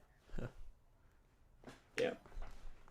all right. Well, I think that might wrap things up then in terms of the news and everything. We have the Cyberpunk CDPR meltdown, which good luck to CDPR, I guess. I don't know. I stand here very vindictive and told you so. That's all I'm saying. I had a very bated breath for Cyberpunk, and what do you know? What do you know? Yeah. Yeah. All right. What games are coming out this next week then, Anthony? Oh, I don't even have the list, dude. Nothing. You heard it here first. Let's have a look-see, shall we? Let's see. What are we in? December, right? Yeah. Mm-hmm. Dang, how's it anything. It's like December already? I doubt there'll be much. November, December, what's the date? 19th. Hey, I was right. Nothing. Perfect. Nothing. No games. Nothing on this list, at least. Catch up on your backlogs. Okay. Yeah, basically. There might be a couple of small things coming out, but according to my list, which is done by what is it? Video game VG 24/7. There we go. Mm-hmm. I don't know. Which It made is sense very- that there would be nothing coming out. It's the week of Yeah. Christmas. Yeah. Yeah. Yeah, week Christmas New game Year's was holidays. the theme. Yep. Cyberpunk's out. Pretty That's much it. all Like, she wrote for the year, folks. Yeah, that's about it. Well, Well, next week will be the day after Christmas, so don't want to do a podcast then. We'll see about maybe swinging January 2nd. If not, yeah, it depends. See what happens. Yeah, see what Sometime in happens. January. But yeah, we will be back next year then. Yeah. Maybe some game of the year's talk or something. Oh yeah, I didn't even think about that this year. Yeah. For we'll us, see. okay. We'll Yeah. have to- We'll figure something out for content going forward into the new year. Well, what a year it has been, gentlemen. It's been one. Yeah. Yeah. That's been you. Here's to hoping next year's better. But anyway, Andrew, Okay. where can people find you on like Twitter and whatnot? Yeah, you guys can find me at Duronsky, DRONSKI, Twitter, Instagram, all that good stuff. Okay. I'll respond if you say what's up. All right, Nice. Anthony. Yes, that is your name, Anthony. Yes, that is my name. Okay. You can find me at SoNetman19 on Twitter. I don't really tweet a whole heap, but I do the sites, social media, and all that kind of stuff. So if you wanted to get in contact with me, you can do so through anywhere you can find the site, which is Facebook, Instagram, Twitter. I just dropped something. Everywhere else. All right. Taylor, what about yourself? You can find me on Twitter at Infurious7809. I think, right? I don't know. Yeah, that's the one. Sounds Okay. right to me. Yeah. Okay. Mostly talk about anime over there. So check it out over there. Yeah. Nice. Well, this is it for the year, ladies and gentlemen. Been a good one. Hope Well, to see you good guys. podcast year. Yeah. Yeah, Hope to it's see been you a good guys next year, as usual. Mm-hmm. Stay safe, stay healthy, start cranking away on the backlog. Yeah. Good luck on your 5-star pulls. Thank you. Where's my be healthy, everyone. Good holiday, everybody. Yeah. Bye-bye.